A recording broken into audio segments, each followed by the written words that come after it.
Halo teman-teman semua, selamat datang kembali di Satu Dua Harian Menjadi Murid. Nah, kalau kita kemarin bahas Imamat 25 ayat 29 sampai 34, hari ini kita akan lanjutin ke ayat 35 sampai 55-nya nih teman-teman. Kita akan membahas tentang perlakuan terhadap orang miskin. Nah, seperti biasa aku akan bacain dulu bacaan firman Tuhan kita untuk hari ini ya teman-teman. Imamat 25 ayat 35 sampai 55. Perlakuan terhadap orang miskin. Apabila saudaramu jatuh miskin sehingga tidak sanggup bertahan di antaramu, maka engkau harus menyokong dia sebagai orang asing dan pendatang supaya ia dapat hidup di antaramu.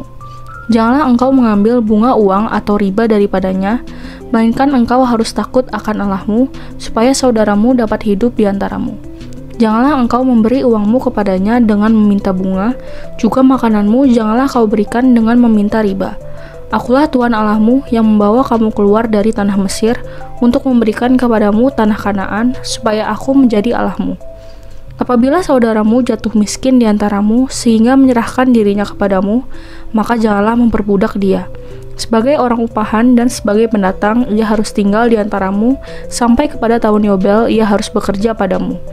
Kemudian, ia harus diizinkan keluar daripadamu, ia bersama-sama anak-anaknya, lalu pulang kembali kepada kaumnya, dan ia boleh pulang ke tanah milik nenek moyangnya. Karena mereka itu hamba-hambaku yang kubawa keluar dari tanah Mesir, janganlah mereka itu dijual secara orang menjual budak. Janganlah engkau memerintah dia dengan kejam, melainkan engkau harus takut akan Allahmu.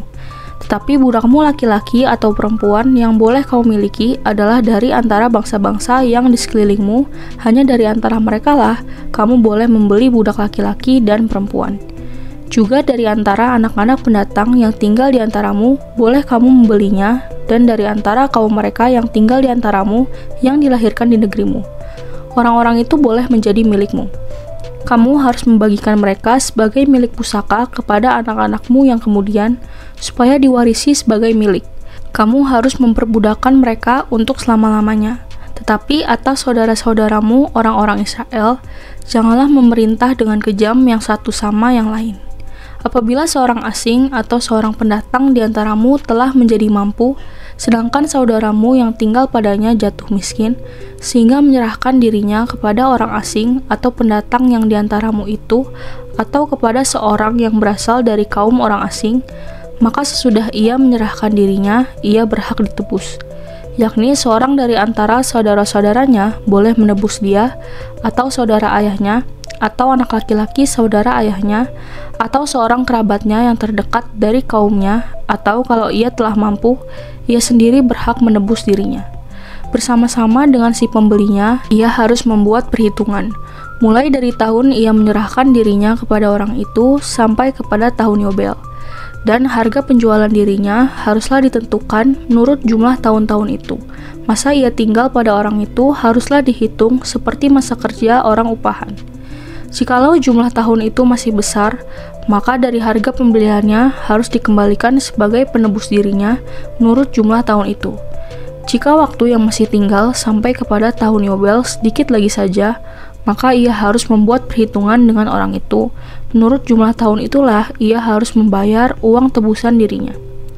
Demikianlah ia harus tinggal padanya sebagai orang upahan dari tahun ke tahun. Janganlah ia diperintah dengan kejam oleh orang itu di depan matamu.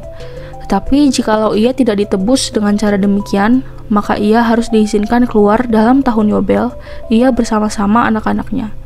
Karena padakulah orang Israel menjadi hamba. Mereka itu adalah hamba-hambaku yang kubawa keluar dari tanah Mesir. Akulah Tuhan Allahmu. Ya, jadi demikian teman-teman bacaan firman Tuhan kita untuk hari ini. Ayo sekarang kita langsung masuk ke satunya ya guys. Nah guys, kalian pernah gak sih kayak merasa hidup ini gak adil banget gitu?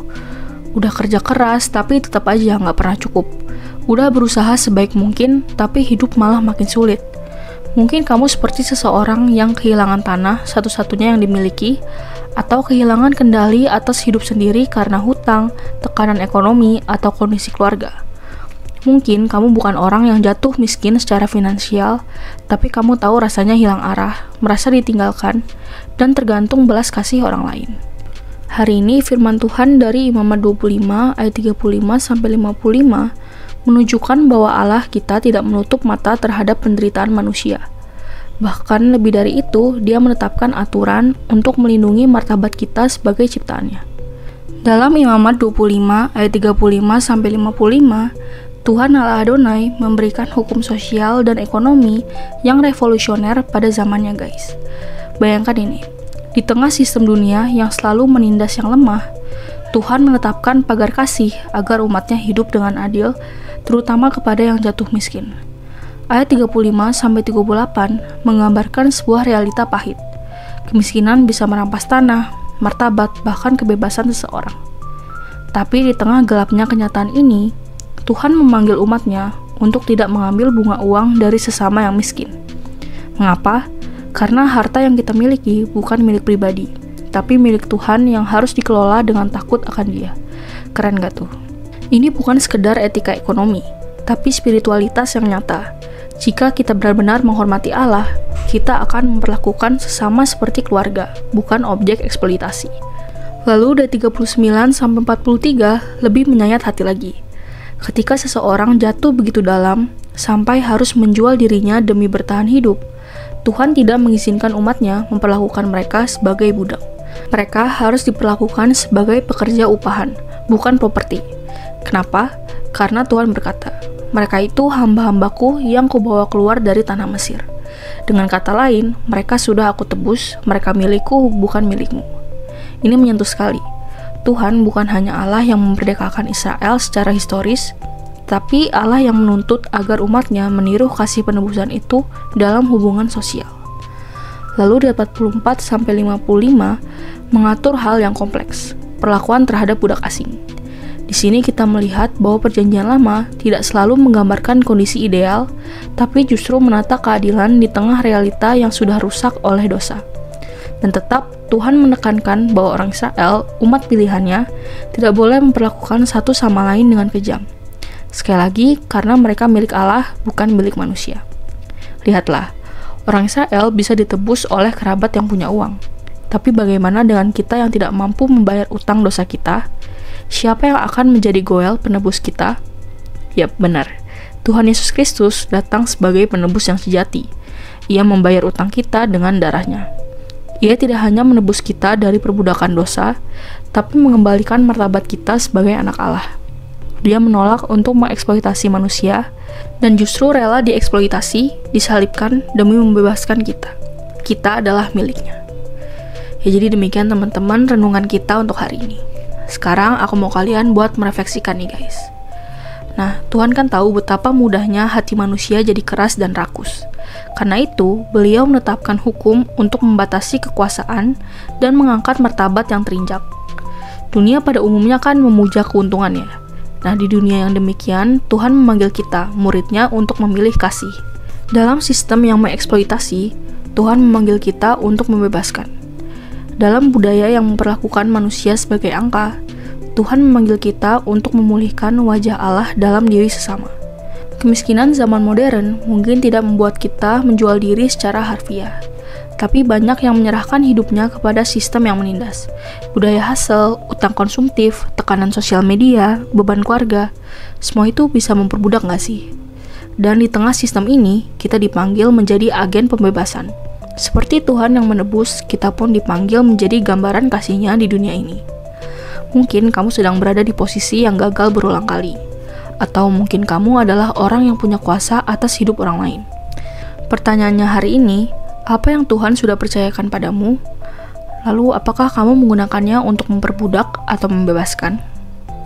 Nah lalu, pertanyaan efektif untuk hari ini ada 3 nih guys. Yang pertama, dalam relasi, kerja, atau studi dan pelayananmu, apakah kamu lebih sering memperlakukan orang sebagai alat atau sebagai sesama yang diciptakan menurut gambar Allah? Lalu yang kedua, apakah kamu sedang berada dalam posisi yang bisa membebaskan orang lain dari tekanan tetapi memilih diam? Lalu yang ketiga, bagaimana kamu bisa menggunakan sumber daya, pengaruh, dan kesempatanmu hari ini sebagai sarana kasih, bukan eksploitasi? Seperti biasa, teman-teman boleh jawab sendiri, atau kalau mau komen di bawah jawaban kalian juga boleh banget ya guys. Ya jadi segitu aja studi kita untuk hari ini. Sekarang aku mau pimpin kalian dalam doa penutup ya teman-teman. Teman-teman, mari kita berdoa. Tuhan, Aku bersyukur Engkau melihat orang-orang yang tak dipandang dunia. Engkau mengatur hukum untuk melindungi. Ampuni aku jika selama ini aku memakai apa yang aku punya untuk keuntunganku sendiri, tanpa peduli siapa yang harus membayar harganya. Hari ini, aku belajar bahwa setiap manusia adalah milik-Mu, bukan milikku, bukan milik sistem ini. Tolong aku, Tuhan, untuk tidak menjadi bagian dari sistem yang memperbudak. Bentuklah aku menjadi pribadi yang membebaskan, mengangkat, dan memulihkan. Seperti Engkau telah membebaskan aku, jadikan aku alat pembebasan bagi orang lain. Dalam nama Yesus, Tuhan yang membayar lunas semua hutangku dengan darahnya. Amin. Tetap semangat guys, Tuhan Yesus beserta kita. Thank you for watching and see you in the next video. Bye-bye.